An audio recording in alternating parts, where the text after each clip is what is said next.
Olá, seja muito bem-vindo, muito bem-vinda a mais um episódio do nosso podcast Pensando Direito. E hoje estamos com uma convidada muito especial para falar de um tema pouco abordado, pouco discutido e que é importantíssimo para a gente, para os nossos alunos e para os nossos amigos médicos e estudantes de medicina aqui do Unifor e de toda, Exatamente, eu ia falar toda a região. exatamente isso. Não só os nossos alunos Não do só os direito, mas nossos. da medicina também. A doutora Laila Finotti está aqui para falar com a gente hoje sobre direito médico. Mais direito médico, mais especificamente para médicos. Né? Como se proteger, o que, que acontece, quais são as nuances. Então seja muito bem-vinda à nossa casa, ao nosso estúdio. Muito obrigada por estar participando do nosso podcast, trazendo esse tema tão importante, doutora. Boa tarde, obrigada pelo convite. É um prazer estar aqui falando um pouco, né, sobre as verdades dessa área. É importante a gente usar esses espaços para trazer informações sérias, informações com verdade, né? E usando esse espaço para propagar o que de fato os estudantes de direito, os profissionais do direito precisam saber sobre essa área e que os médicos também podem aprender com isso. É um prazer estar aqui. Ah, muito legal. E é um tema muito importante, porque assim, o direito médico, do lado do paciente, ainda que ele também precisa ser esclarecido, mas é um direito mais comum, né? É um direito mais do dia a dia. Agora, essa visão para o médico não é uma coisa que a gente vê tanto. E o próprio médico, ele não tem tanto esse conhecimento, né, Dani? Exatamente. E existem várias consequências, né? Que eles não imaginam, que desconhecem, então, às vezes estão atuando aí de uma forma completamente perigosa a ponto de ter um processo contra eles depois, né? Sim, sim. Hoje, com a internet, né, de fato, os pacientes sabem muito dos direitos, né? A mídia costuma divulgar isso com bastante enfoque, né? O paciente tem esse direito, o paciente deve ser tratado dessa forma, mas o médico também tem os seus direitos, né? Ele tem deveres, claro, mas também tem os seus direitos. E não só a mídia costuma atacar os médicos, mas a gente tem visto recentemente o legislativo, com a justificativa de fiscalizar a atuação na área da saúde, também exercendo um poder desmedido, coercitivo, entrando dentro de UPA, entrando dentro do atendimento público e amedrontando mesmo o médico nessa área de atuação. E qual é o limite disso, né? Qual é o direito do médico dentro dessa prestação de serviço?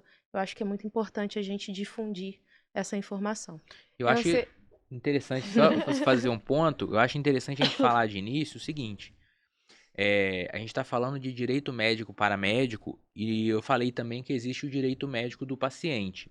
Agora, falar que existem esses dois direitos e que a gente vai tratar disso aqui, não é colocando o médico e o paciente um contra o outro, não. É assim, os dois direitos são importantes e não são conflitantes. O direito do paciente sobre como ele vai ser tratado, o direito que ele tem de acesso à saúde, o direito que ele tem a medicamento é uma coisa.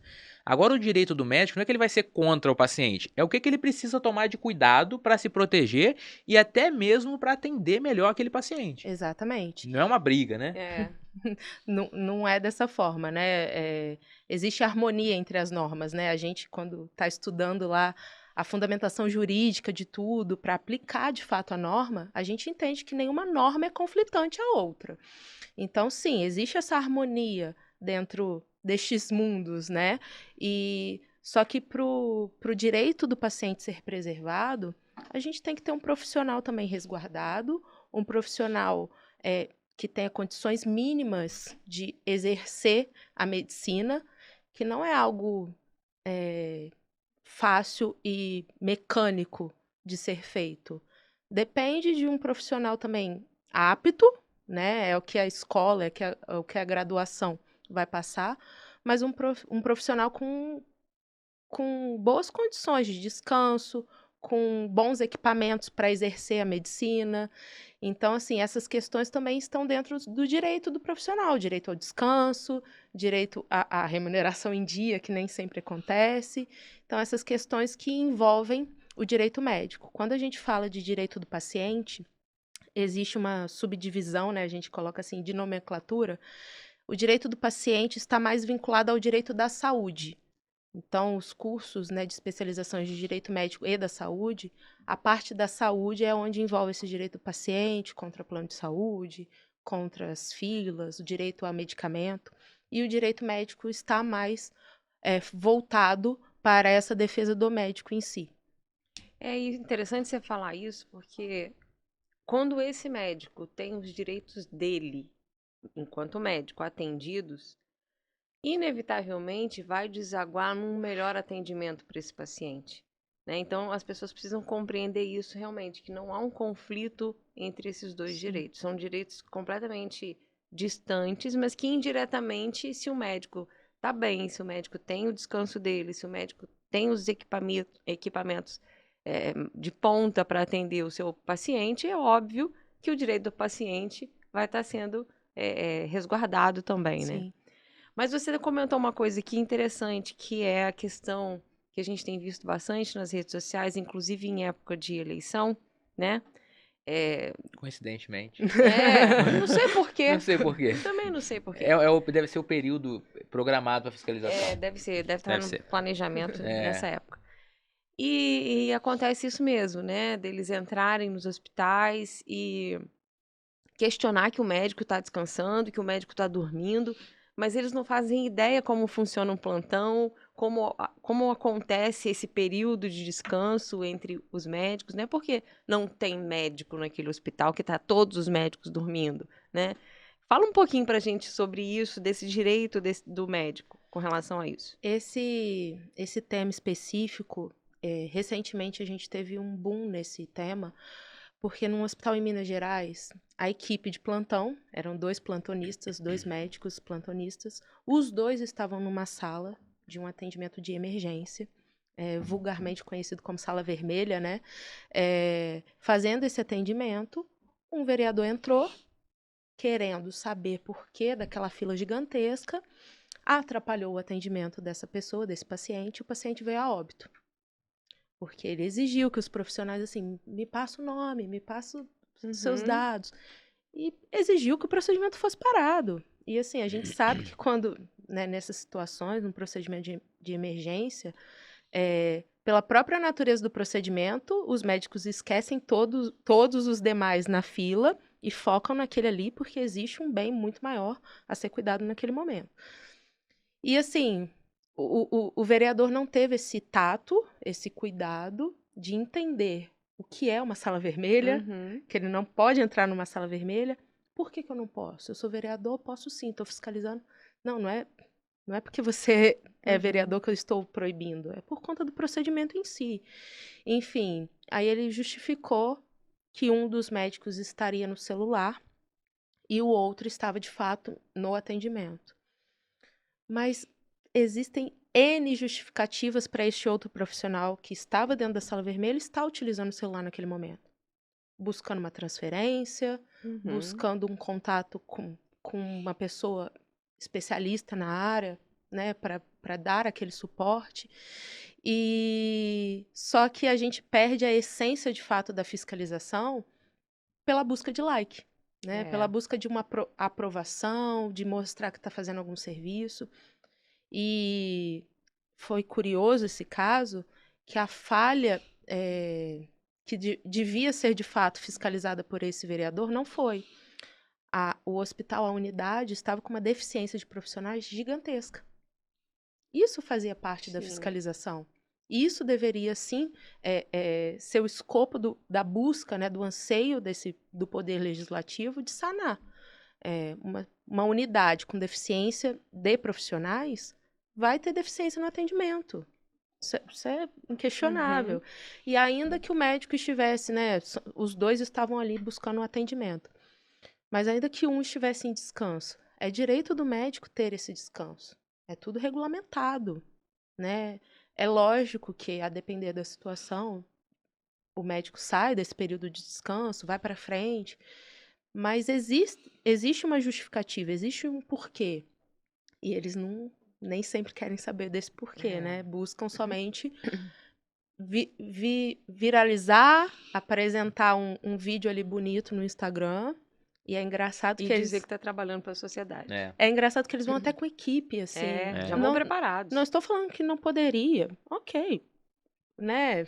Tá. Mas será que existe mesmo uma justificativa de uma pessoa do legislativo ter uma equipe de mídia para fazer essa abordagem dentro de um hospital e ele não está preocupado em entender como que funciona o hospital, saber se a equipe está ali redondinha. Se tem material para trabalhar. Exatamente. Agora, por que eu acho que acontece muito isso? E eu acho que é uma das coisas importantes da gente tentar desmistificar. Eu vi vários vídeos desse já. Esse foi o caso mais grave, mas vi vários vídeos desse do agentes do legislativo ali no fiscalizar e flagrando o médico no descanso e a fila lá gigante. Nunca vi nenhum paciente morrendo e o médico descansando. Isso eu nunca vi. Ele realmente está descansando quando a fila está aguardando. Agora, quando as pessoas veem esse vídeo, elas pensam que é absurdo. Uma fila gigante de paciente e o médico descansando. Mas ninguém pensa que é absurdo a minha encomenda do Mercado Livre atrasada e o caminhão parado no posto e o motorista dormindo. Qual é a diferença? Sabe? E aí que a gente precisa desmistificar. A gente tem uma cultura e é necessário de dar um protecionismo e proteger os hipossuficientes. E o médico não é um hipossuficiente. Então, a gente meio que esquece que ele precisa de proteção também. Mas ele precisa. Sim. Porque o médico que trabalhar 24 horas sem descansar, se ele for atender um paciente, ele pode errar, esse paciente pode vir a óbito e aí sim ele ser responsabilizado. Sim. Por um erro pela falta de descanso, pela falta de atenção, por consequências de estar ali trabalhando sem ter esse descanso. Tem estudos que mostram que o efeito do sono numa pessoa dirigindo é muito mais prejudicial do que o efeito do álcool. Não tô falando que se equipara, não é isso. Mas assim, a falta de sono gera diversos distúrbios mentais mesmo e que existe um porquê desse descanso, né? Evitar as falhas. Eu falei anteriormente, não é um serviço mecânico e não é. Ah, é tudo coração, é tudo pulmão. Não é. Existem patologias, né, e condições humanas que a pessoa tem um coração do lado invertido. Então, assim, não é a mesma coisa mesmo. Cada pessoa é uma pessoa. Eu tenho algumas alergias que você não tem. Que você não tem. Então, o meu tratamento pode ser totalmente diferente por conta dessas alergias. Então, assim, o médico precisa estar ali, presente de fato, para entender, para fazer o trabalho dele da melhor forma possível. E assim, o fato da fila estar gigante não justifica ele perder esse direito do descanso. O que deveria ser buscado, né, pelos órgãos públicos, a gente está falando de um atendimento público, né, e pelos hospitais privados que prestam esse pronto atendimento? Ter uma escala suficiente para que o descanso seja respeitado também. Então, a gente está falando de um problema que não parte do médico, né? Parte de outras pessoas, de outras organizações, sejam públicas, sejam privadas, mas que deveriam ter esse olhar. Se a gente pensa numa empresa, é risco do negócio, né? Esse remanejamento de função e de pessoas para que o atendimento não cesse. Então, a gente tem que colocar essa visão mesmo, né, para o órgão público, para as empresas privadas que fazem esse atendimento, porque é direito. É direito. E aí, assim, eu acho que você deve, enquanto advogada da área, né, se preocupar muito também na sua advocacia preventiva, né, com esse profissional. Porque não é esperar alguém judicializar, é você orientar para que nada aconteça que precise virar processo. E aí, o que mais você esbarra aí na sua prevenção com relação aos médicos? A escola, né, a faculdade não prepara nem a gente como advogado, nem o médico também para atuar no mercado de trabalho com essa visão de ser uma empresa, de ter esse preparo e esse cuidado preventivo no fornecimento de serviço. Então, assim, o preventivo é a melhor saída. O preventivo não vai livrar o médico de processo, mas vai dar uma base jurídica muito forte para, caso o processo venha, ele tenha as armas corretas corretas para lidar ali com o processo. Então, a gente sabe que tem gente que, sem ter direito, vai entrar com o processo. Então, se a gente dá uma brecha para a pessoa ter um direito mínimo, a gente vai correr esse risco. E sobre o preventivo é importante falar que não é só o erro médico que penaliza, né, num processo. A falta de informação, o desrespeito ao dever informacional, que é um dever do médico, também justifica a indenização de dano moral. Então, a STJ já consolidou alguns entendimentos nesse sentido, que o procedimento estava correto, inquestionável, irretocável a atuação do médico como prestador de serviço, né, naquela expectativa que foi ali gerada. Mas não teve um TCLE orientando o paciente o que esperar desse procedimento. Então, foi constatado a falha do profissional, nesse sentido, não respeitando o dever informacional. Então, é importante o médico saber que não é só ele ir ali no centro cirúrgico fazer a cirurgia em si. Ele tem tem que contexto, ter né? um cuidado prévio e não adianta também ser no centro cirúrgico, gente, pelo amor de Deus. Eu ia falar isso aqui agora. Quando você fala esses direitos da informação, muitos acreditam que basta chegar para o paciente na hora e falar, olha, o procedimento que eu vou fazer é esse, pode acontecer isso. Ah, mas isso tem que estar escrito. Sim. Porque Cadê a evidência disso? Exato, cadê a sua prova de que você informou? Sim. E, né? eu brinco eu falo com os meus clientes o seguinte: esse documento é para alinhar expectativas. Você está oferecendo isso, tem que deixar muito claro, e espera-se que você tenha este resultado, que aconteça isso no seu pós-cirúrgico, depois do seu atendimento. E até aqui tá ok. Depois daqui não tá ok. Então, eu não faço paciente, né? Mas chegou no meu escritório uma pessoa desesperada, querendo orientação. Ela foi retirar um siso e quebrou, no procedimento profissional, quebrou a mandíbula dela. E além de quebrar, ficou um pedaço do dente lá, enfim. Aí ela me mostrou as fotos, assim, e falou assim, olha como eu fiquei. Ela estava ainda muito machucada.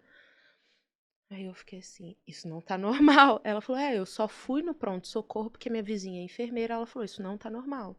Então, assim, não tiveram com ela esse cuidado de alinhar uma expectativa. Ela falou que ia ficar em casa, porque ela achou que aquilo era normal. Se a vizinha dela não visse, ela estava com uma infecção muito séria, ela poderia vir a óbito. Sim. E aí eu orientei ela, falei, olha, busque sim um profissional que faça esse tipo de atendimento, mas comentando dentro do escritório, eu falei, cara, não teve um alinhamento na expectativa. Isso é muito importante. Para saber que, tipo, uma dor assim, durante 3 dias, é normal. Depois disso, você tem que buscar um profissional se a dor persistir. É dever do médico, nesse sentido, também prestar esse tipo de... dar essa base ao paciente, porque pode ser claro para o médico e para o paciente não. Então, é muito importante. Eu percebo os médicos pecarem muito na comunicação, na informação, muito pela boa fé também. Porque como é uma área muito humana, eu percebo eles pecando nesse sentido. Eu tenho clientes que, assim, quando tá na área do médico, na área muito humana, tá tudo ótimo, tá tudo muito humano. Quando cai na nossa, dá uma desumanizada. E o paciente dá uma mudada de personalidade. E aí, assim, ela, no processo, né, alegando que a médica não acompanhou no pós-operatório, que não prestou nenhuma assistência. E aí a médica falou comigo, não, mas eu fiz tudo. Tá aqui, tenho aqui o WhatsApp do atendendo ela. E ela foi no meu consultório 3 vezes. Falei, e você registrou a consulta onde? Não registrei. Então você não tem tudo. Então, assim, nessa boa fé, desse atendimento, e como é tudo muito humanizado, eles acabam tendo muito boa fé, né? Você tem essa impressão? Tenho. Eu peguei um caso no escritório, já judicializado, e lendo o prontuário, eu presumi o que poderia ter acontecido naquele atendimento. Tinha uma solicitação de uma ultrassom, um atendimento ginecológico, obstetrícia, né, já no trabalho de parto. Tinha uma solicitação de ultrassom de uma outra profissional do plantão, mudou o plantão, a minha cliente cancelou o pedido de ultrassom. E o feto o bebê entrou em sofrimento fetal, nasceu com diversos problemas e a mãe alega que foi por conta dessa conduta da minha cliente que isso aconteceu. Pelos horários, eu presumi, tipo assim, ela já estava em trabalho de parto ativo e você cancelou por conta disso, né? Aí ela, sim. Eu falei, tá, mas você não registrou. Eu estou presumindo porque eu sei um pouco de como funciona esse tipo de atendimento. Era um hospital público, só passava a ultrassonografia num horário específico. Mas o juiz que vai analisar desta forma, né, com base nesses documentos, vai verificar que o que a mãe alega tem razão, né, tem base para isso. Ó, cancelou aqui e nasceu com problema. Né? Nasceu com falta de oxigenação no cérebro, teve o sofrimento alegado. E qual o seu respaldo sobre isso? Eu falei, cara, registra tudo no prontuário, tudo. Por sorte, a equipe de enfermagem fez registros que podem auxiliar de alguma forma. Registrou, inclusive, que a família fez um barraco no hospital, mas até isso tem que colocar. Porque se isso for uma justificativa para atrapalhar o seu trabalho, né, para atrapalhar a sua atuação como médico, você tem que colocar no prontuário, documentar de alguma forma. A gente sabe que na correria do dia a dia, nem sempre jogar um monte de documento para o paciente vai ser humanamente possível, né? Principalmente nessas questões de pronto atendimento. Mas o prontuário vai ser ali o seu melhor amigo neste momento. Você tem que documentar de alguma forma. E eu até brinquei assim, o TCLE é muito importante, na minha visão, indispensável, mas não adianta nada também você colocar para assinar o paciente já na mesa de cirurgia, já um pouco de anestesia ali já funcionando. Não adianta. Existe um momento correto para você passar essas informações, para você ter esse retorno do paciente de que de fato entendeu. E se ele falar que não entendeu, é o seu dever como médico, né, como assistente, naquele momento, esclarecer da melhor forma possível. Até porque também o prontuário é do paciente, não é do médico. Sim. Né? E um grande problema que eu vejo também, hoje em dia, não muito, porque a grande maioria dos prontuários são eletrônicos, né? Mas a letra ilegível. Eu já tive um caso em que o médico foi condenado porque nem a juíza entendeu o que estava escrito no prontuário. E aí, assim, você fala, nossa, mas por causa de uma letra, a pessoa precisa entender o que está escrito ali. E uma outra questão é que muitos médicos, como já sabem da nomenclatura das doenças e os nomes dos procedimentos e tal, muitas vezes não colocam para que serve aquele exame. Estou pedindo tal exame para tal coisa. Simplesmente peço o exame. Coloca a abreviatura, né, de procedimento, de solicitações. Eu ia falar disso. Eu acho que eles pecam um pouco. E eu passo isso um pouco na advocacia também. Eu tomo cuidado para não acontecer isso. Com a naturalidade. A gente vai para uma audiência, é super natural. A gente vai sentar lá, o juiz vai perguntar, a gente vai responder, o cliente vai dar o depoimento pessoal dele, o testemunho vai entrar. Pra gente é super natural. Mas o cliente, ele tá ali do seu lado, nervoso. Ele não sabe o que vai acontecer. Né? Então, assim, pra gente é natural, mas a gente tem que tomar o cuidado de... Não, a gente vai entrar, você vai sentar do meu lado, eu sento aqui, você senta ali. O médico tem que fazer a mesma coisa. Igual nesse caso do parto que você trouxe, pro médico é natural. Entrou em trabalho de parto, cancela o ultrassom, vambora e vamos acelerar. Pra ele é super natural. Agora, pra família, não. Sim. E outra coisa que eu acho muito importante, que eu acho que aí o médico não pensa. Pela naturalidade, quando acontece uma intercorrência, pro médico também é natural. Agora, para a família não, é algo muito grande. E aí, assim, até por questão de proteção, a família começa a buscar um motivo e um culpado. E quem vai ser? Quem participou do procedimento. Quem estava ali no bolo. Então é importante fazer esse registro certinho, né? Para ter tudo esclarecido.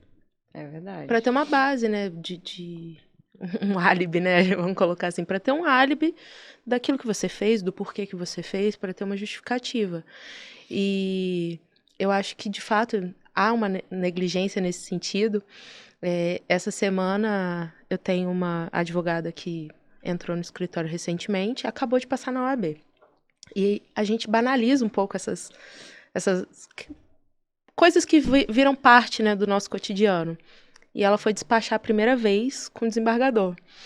Aí eu fiquei assim, nossa, tipo, pra mim já é normal, né? A gente faz isso tanto, e ela nervosa, com aquilo tipo assim, ai meu Deus, eu não posso falar bobeira. Se dedicou, estudou tanto o processo. Aí eu falei assim, nossa, de vez em quando eu acho que a gente precisa voltar a essas primeiras vezes, né? Esse amor, né, do início, assim, é importante. E pensar nisso, olha, pra mim já faz parte da rotina. Mas aquele atendimento pode ser a primeira vez que a pessoa está ali tendo um filho. É um momento muito importante. Eu tenho dois filhos e quando eu tive meu primeiro filho, eu fiquei muito assim, tipo, meu Deus, ninguém me falou que seria assim. Eu me senti muito sozinha ali na sala de parto, uma situação estranha que eu fiz cesárea. E aí eu fiquei assim, gente, ninguém me falou que seria dessa forma. Fui muito bem tratada, não teve nenhuma intercorrência. Mas imagina se tivesse, eu acho que essa, né, é uma situação muito delicada. Na hora, se tivesse, na hora você ia falar, mas também ninguém me orientou, ninguém falou nada Sim. comigo, como que ia acontecer? É uma situação que a gente fica muito vulnerável. A gente coloca a nossa vida, de fato, na mão de uma pessoa. Ah, mas cesárea é um procedimento normal, né? Não dá problema. Dá. Qualquer Dá problema. procedimento pode dar Sim. problema. Eu tive um caso que teve um problema numa cirurgia de catarata. Você pensa assim, nossa, é uma cirurgia tão... A pessoa sai do hospital no mesmo dia, né? É uma cirurgia tranquila.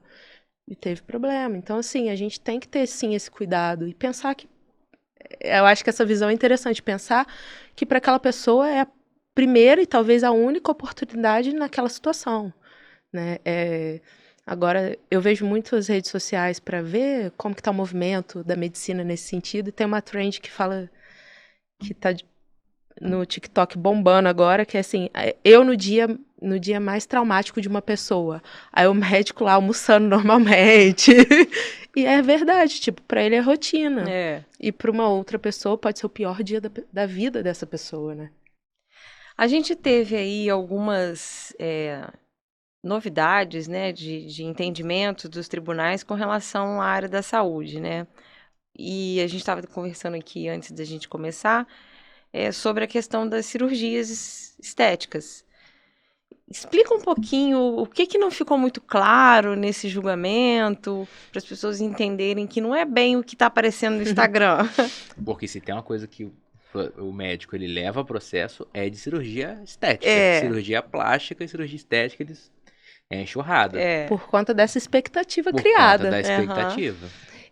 O STJ teve um julgamento que foi muito veiculado agora. O STJ deu uma decisão num julgamento que não foi, não foi um julgamento com decisão...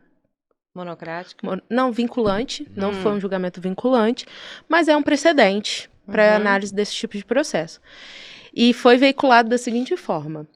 Agora, cirurgia estética, o médico é responsável pelo resultado, né, por essa expectativa de resultado. E, voltando, contextualizando para quem não está na área, a regra, né, o que era um entendimento quase consolidado, era que medicina não tem essa finalidade, né, essa entrega de resultado. E a internet bombardeou todo mundo que agora já era, agora o médico é responsável pelo resultado. E uma frase do julgado foi muito veiculada, que foi a seguinte: se de acordo com o senso comum a cirurgia estética não atingiu aquela finalidade, o que é senso comum? Como que a gente vai colocar no senso comum um resultado de uma ciência não exata, né, que é uma ciência biológica, que pode ser no meu corpo de uma forma, no seu corpo de outra forma? Como que joga isso, essa responsabilidade, para o senso comum? Mas se a gente analisar de fato o que o julgado quis dizer, o que foi colocado ali em todo o relatório, né, na justificativa do voto... Não só o corte. Não só o corte. Ficou delimitado neste caso que se houve uma melhora no caso clínico do paciente, né? Então, vamos contextualizar. A pessoa tinha um acúmulo de gordura. Se a gente consegue constatar que houve, de fato, né, tirou a pele, o excesso de pele, algo nesse sentido, o nariz fez uma cirurgia de nariz para tirar um ossinho. Se você verifica que isso foi de fato atingido, ainda que o resultado não seja o desejado, a expectativa criada para o paciente. Então, o procedimento foi certo. O procedimento atingiu aquilo, né, pelo qual ele foi procurado, né, buscado para ser feito. Então, a gente tem que analisar até como o médico atua nessas questões no preventivo. A gente volta para o preventivo. Documente tudo, tire foto de como era o antes, de como era o depois. Agora a gente tem uma...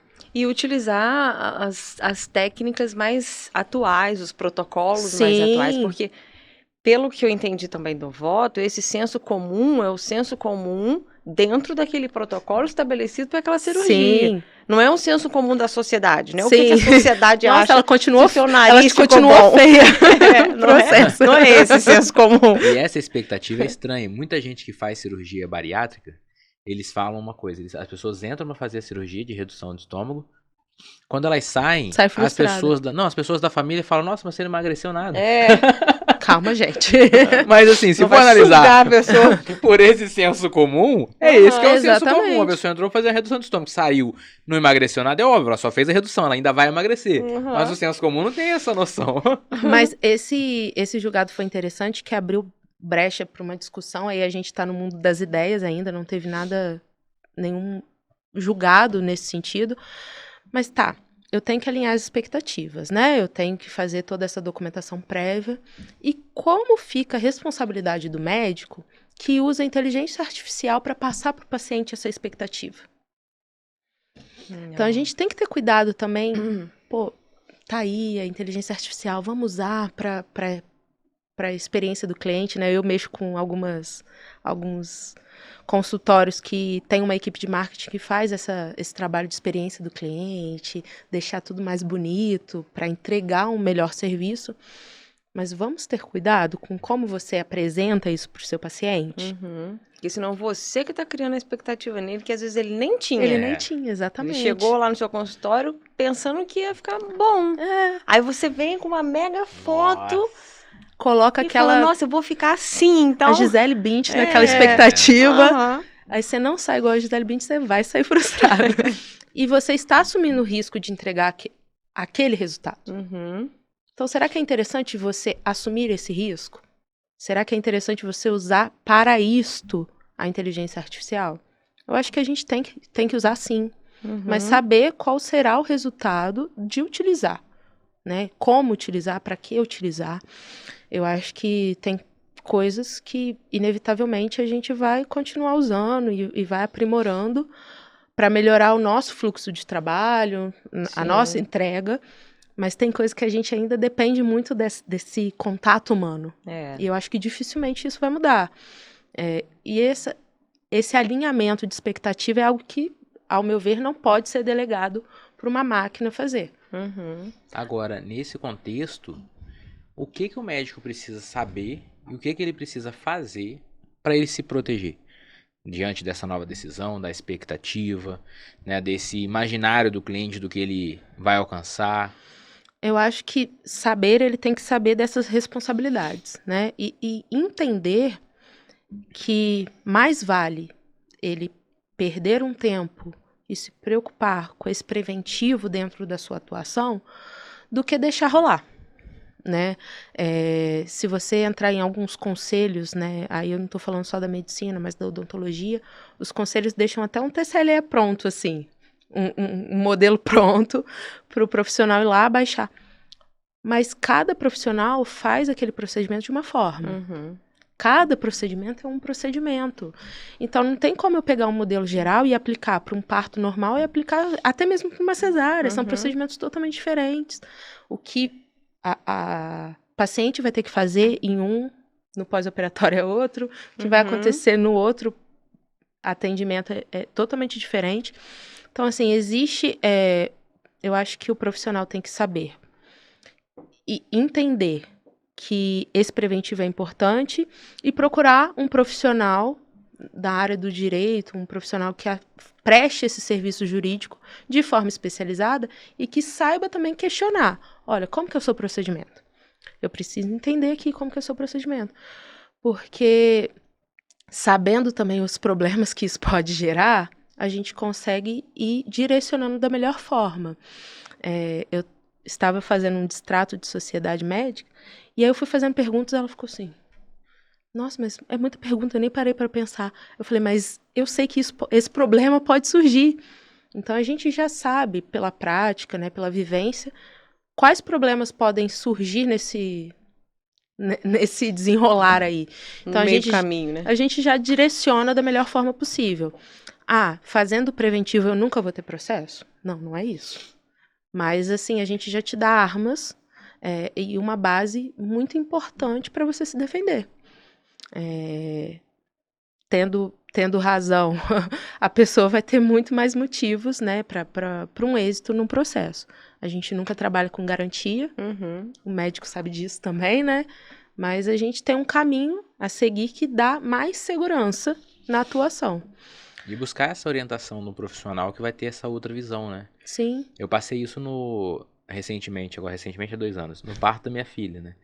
Foi parto... ia ser normal, evoluiu para uma cesárea depois. Mas assim, na consulta, como é que funciona? Ué, a gente vai pro parto normal, se não der, vai pra cesárea. Básico pro médico, simples.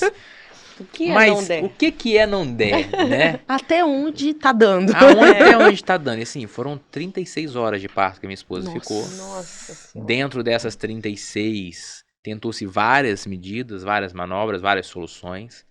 Dentre essas várias soluções, usou um raio do negócio que é um kiwi, que você enfia na cabeça da criança e tenta puxar. É um negócio extremamente traumático pra gente que tá vendo. Entendeu? Pra gente que tá vendo. Então, assim, dito assim, e todos os procedimentos foram feitos de forma correta. Mas o paciente não foi orientado de todos os procedimentos que poderiam ter sido feitos. E se esse paciente depois se sente lesado, nossa, tá o problema feito. Porque até onde ia não dar, qual procedimento vai ser feito, até onde a gente vai arriscar, quem vai dar a palavra final, tudo isso, o médico, pela naturalidade, não tem essa noção. Mas o profissional da área do direito consegue ir puxando essas questões. Você falou assim, o cirurgião plástico sabe muito bem dessa questão de processo. Mas existe um levantamento que fala que a especialidade mais processada é ginecologia e obstetrícia, por conta dessas intercorrências no parto. E por que disso? Porque cria-se muita expectativa nesse momento. Eu, num primeiro momento, busquei, né, queria o parto normal também, só que meu filho estava sentado. Coloquei na minha cabeça, para ser normal, vai ser normal. Ele tá sentado, vai ser cesárea. Então, como isso? Ele tá sentado, não vou tentar. E aí, mas eu já fui com uma expectativa, tipo, o procedimento vai ser assim, né? Não tive nenhum problema, graças a Deus. Mas eu fiquei assim, gente, num momento levaram meu filho. Eu falei, cadê a criança? Eu falei pro pai, corre atrás da criança, vai que some, vai atrás. Que troca. E você fica muito vulnerável, né? Quando se busca um atendimento, por menor que seja, né? Não necessariamente dentro do centro cirúrgico. Mas quando você vai para o hospital, você está num momento de vulnerabilidade. Não, mas eu só trabalho aqui com cirurgia plástica. A pessoa me buscou porque ela queria se embelezar, né? Com a finalidade estética. Mas é um momento que ela está buscando um profissional, se colocando neste local de vulnerabilidade para atingir o que ela sonha, né? A gente está lidando com sonhos também, com desejos bem íntimos da pessoa. Então, também, de certa forma, estar vulnerável, né? De uma outra forma, mas mexe com a vulnerabilidade também. Então, o médico tem que ter essa consciência, né? Eu estou mexendo assim, no momento de fragilidade dessa pessoa. A gente sabe que quando envolve emoção, nem sempre a razão prevalece. Então, se eu estou lidando com uma pessoa com essas fragilidades, eu tenho que ter muita cautela como vou fazer, como eu vou direcionar isso. E, infelizmente, documentando tudo, né? Perdendo um pouco dessa humanização na troca, mas tendo a consciência de que eu tenho que seguir dessa forma para resguardar o paciente, para me resguardar.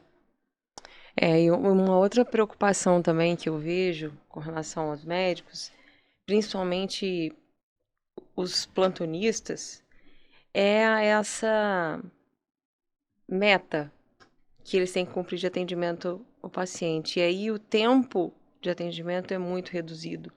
Então não dá para ter esse acolhimento, porque ou ele tem que atender rápido para não ter a fila lá fora, né? Ou ele vai acolher e vai fazer um atendimento de qualidade, vamos dizer assim. E isso tem preocupado bastante profissionais com relação a isso. Por quê? Porque acaba que é o nome deles, né? Que acaba sendo manchado. Eu não sei se vocês viram, já tiveram a oportunidade de ver a nova propaganda que o governo federal está fazendo. Agora o SUS vai fazer atendimento de especialidades que, em regra, o SUS não tem essa assistência, através do plano de saúde. Então, é uma parceria entre SUS e plano de saúde para fazer esse atendimento. E aí, está se questionando muito essa questão da qualidade do atendimento, que a gente sabe que até mesmo no plano de saúde a gente tem um atendimento um pouquinho corrido, né? Muito melhor do que no SUS. A gente consegue ter uma disponibilidade um pouco maior, mas ainda assim a gente está falando de um sistema precário nesse sentido de amparo ao médico, né, dele prestar o melhor serviço. Então eu acredito que teremos desdobramento nesse sentido e impactos significativos nessa prestação do profissional através do plano de saúde também. Mas eu acho que falta um pouco de questionamento por meio da classe médica nesse sentido. Questionamento sério. Não é só ficar indignado. Mas eu acho que tem que se recorrer, levantar esses questionamentos. Olha, o profissional estava descansando porque ele já estava numa batida de plantão de tantas horas. Não existe, humanamente falando, condições dele, de fato, trabalhar conforme a unidade tem a necessidade de trabalho. Contrate mais, né? Sim, e questionar da forma séria, colocar, se o político está usando a rede social, talvez não seria a hora da classe médica se unir e fazer esses questionamentos também? Quando eu digo classe médica, através dos conselhos, os conselhos não estão aí para representar. Eu acho que o médico tem que ter essa visão, o conselho está ali para me representar, não somente para fiscalizar a minha atuação e cobrar a minha atuação, mas para me amparar também. Tem muito médico que fala assim, mas a OAB faz, né? Vocês pelo menos têm assistência. Eu tenho as minhas críticas, mas eu me sinto, sim, representada. Quando o calo aperta, eu acho que a classe da advocacia se une de uma forma mais séria e corre atrás, acredito que sabendo aonde ir, né? Corre atrás da forma correta. A gente teve agora questionamentos por conta das custas na fase de execução de honorários advocatícios, tivemos uma mudança nesse sentido. A gente tinha que pagar para receber. E agora a gente teve essa alteração nesse sentido, que nos beneficie. Mas a gente correu aonde deveria correr, né? Buscou da forma correta. Eu acho que o médico tem que saber o que é direito, aonde ir, como cobrar, e contar, de fato, com a representatividade que os conselhos deveriam dar.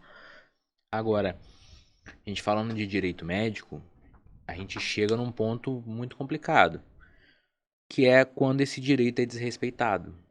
E a gente vê vários casos do médico ter esse direito desrespeitado, e aí eu queria que você esclarecesse o que ele pode fazer. Por quê?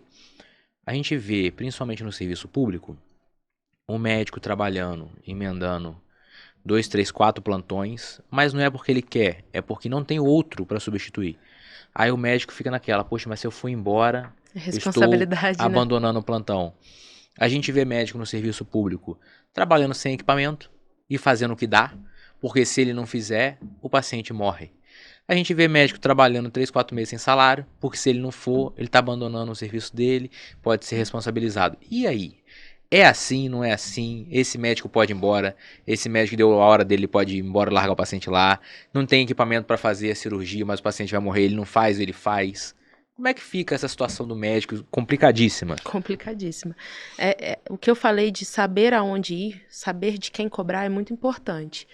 Então, quando a gente está falando de uma unidade de saúde pública, existem formas e canais corretos para essa cobrança acontecer. registrar sempre, seja na ouvidoria interna, ou até mesmo de forma formal um ofício, encaminhar um questionamento por escrito, né? Documentar de fato esses questionamentos, procurar o responsável pelaquela unidade pública e fazer essas solicitações, essas indagações. Porque se ele só estiver vivenciando essa situação precária e sem cobrar, eu acho que ele está ali também aceitando essas condições. Então, assim, questione. Ah, mas eu vou perder esse plantão, como que vai ficar? Não é bem assim. Eu acho que existe a forma correta. É claro que a gente está falando de um emprego, né? De uma situação ali que eu dependo também, né? O profissional vai depender também desse responsável pela unidade de saúde, mas eu sou daquela que eu acho que você pode falar tudo, depende da forma como você fala. Então, documente. Olha, estamos precisando disso. Existe a viabilidade de fornecimento? E eu acho que, assim, leva também para o vereador responsável, aquele vereador que vai lá te cobrar, leva para ele, cobra dele também. Poucas pessoas sabem, mas as sessões parlamentares, elas são públicas. Talvez é um momento de se unir de alguma forma, ter essa representatividade e levar no momento de voz da população numa sessão parlamentar pública. Questionar, olha, sou profissional da unidade X e eu vim aqui relatar que estamos com a deficiência de tal caso.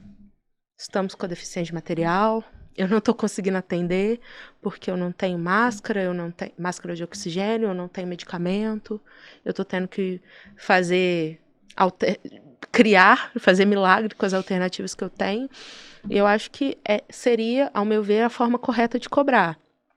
Na unidade privada é um pouco diferente, porque a gente tem um contato também com o setor responsável, mas aí a gente já tem uma visão, uma organização um pouco melhor dentro dessas unidades privadas.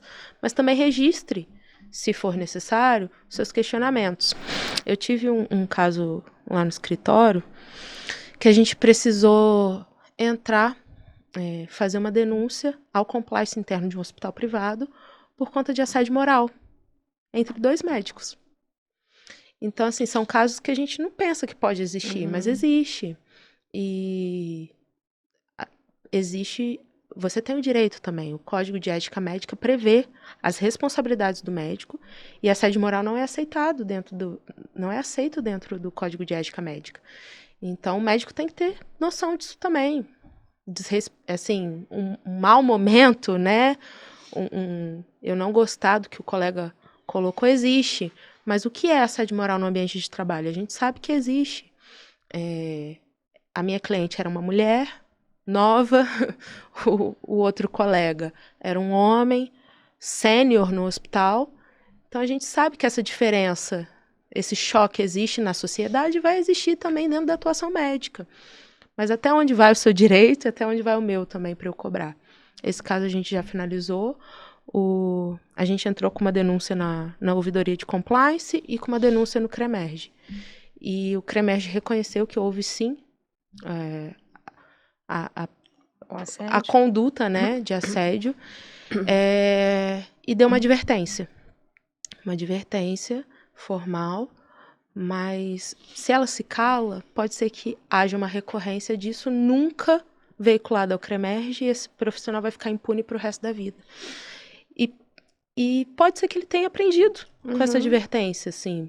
Nunca ninguém questionou, ele sempre achou aquilo normal, normalizou aquela situação e para ele estava tudo ok. E agora ele entendeu que não é bem assim. Poderia ser aceito no passado, mas existem agora os limites, né? E pessoas que sabem o que é isso. E isso o médico tem que entender isso também. Agora, para esse profissional que levou a sua reclamação, buscou, registrou tudo isso, mas ele ainda continua trabalhando de forma precária ali, o que ele pode fazer? Né? Tem muito médico que tem esse medo ali. Eu vejo médicos emendando plantões, principalmente em regiões maiores. E tipo assim, eu não posso ir embora. Porque se eu for embora, o paciente fica ali, vai morrer e eu vou ser responsabilizado.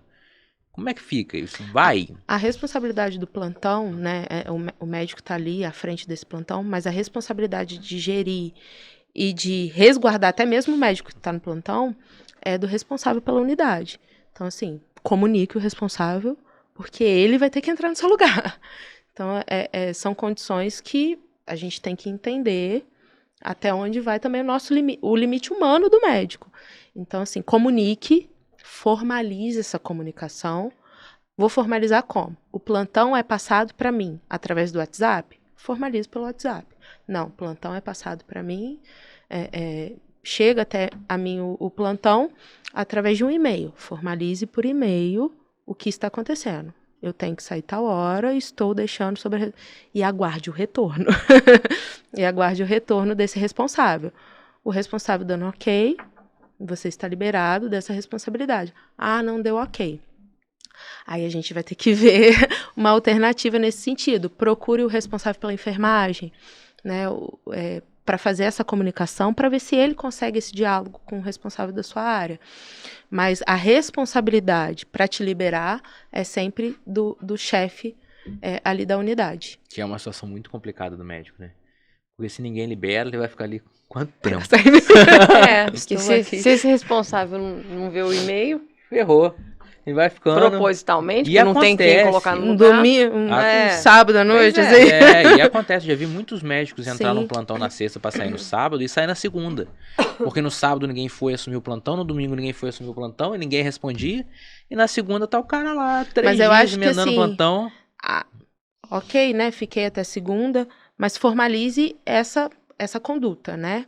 A gente tem regras internas de responsabilidade desse profissional que está ali à frente da unidade. Documente isso. Olha, chamei tantas vezes, indiquei que eu tinha que sair e não fui respondido, para você ter uma base também para cobrar depois, né? A gente sabe que a realidade do repasse, né, do pagamento dos médicos também não é mil maravilhas quando a gente fala de serviço público, não. Então, documente sempre. Legal. Eu acho que a gente ficaria aqui muito tempo. Tem muita coisa para falar sobre o direito médico, né? E é muito importante a gente dar luz a essa proteção para os médicos. Igual eu falei no início, né? É uma classe tida como privilegiada, mas muito negligenciada por conta desse privilégio que acham que tem. E o médico ter essa noção dos direitos que ele tem, de como se proteger, de quais caminhos tomar, isso é muito importante. Mas a gente... Mas temos que encerrar. Temos, né? Muito obrigado, mas a gente não pode. A gente queria esse estúdio só pra gente. Pois né? Mas como a gente não pode ter esse estúdio só pra gente, a gente precisa ter um horário. Um horário. E pra encerrar, eu não posso deixar você ir embora antes de dar um recado especial para quem está nos assistindo, nossos alunos, nossos advogados e nossos alunos de medicina e nossos médicos. Naquela câmera sua para dar o nosso recado final. Aos profissionais do direito... deixo aqui as minhas provocações e gostaria de falar que é uma área muito interessante de se desenvolver, de conhecer um pouco mais. Precisamos de profissionais sérios que atuem nessa área, em defesa dos profissionais médicos e em defesa dos pacientes, das pessoas que de fato precisam desse cuidado. Aos colegas médicos e estudantes de medicina, busque sempre a melhor orientação, tenha cuidado com a sua atuação médica, esteja preparado para se inserir no mercado de trabalho, sabendo dos seus direitos e não somente dos seus deveres. É isso. Chegamos no fim de mais um episódio do nosso podcast. Toda semana trazendo aqui temas importantíssimos do direito. Temas novos, temas que precisamos esclarecer, mas... Nem sempre só temas de direito, porque a gente sabe que o direito é uma ciência que, né, conecta a outros temas, perpassa aí por outros temas. Mas toda quinta-feira às 19 horas no nosso canal do YouTube. E para cumprir a nossa missão de levar informação de verdade, precisamos da sua ajuda para compartilhar nosso vídeo, para mandar a sugestão de tema e convidado lá para direito@foa.org.br ou deixar aqui nos comentários. Vai ser um prazer responder a todo mundo. É isso, Dani? É isso aí. Até quinta-feira que vem. Beijo, obrigada. Tchau, tchau.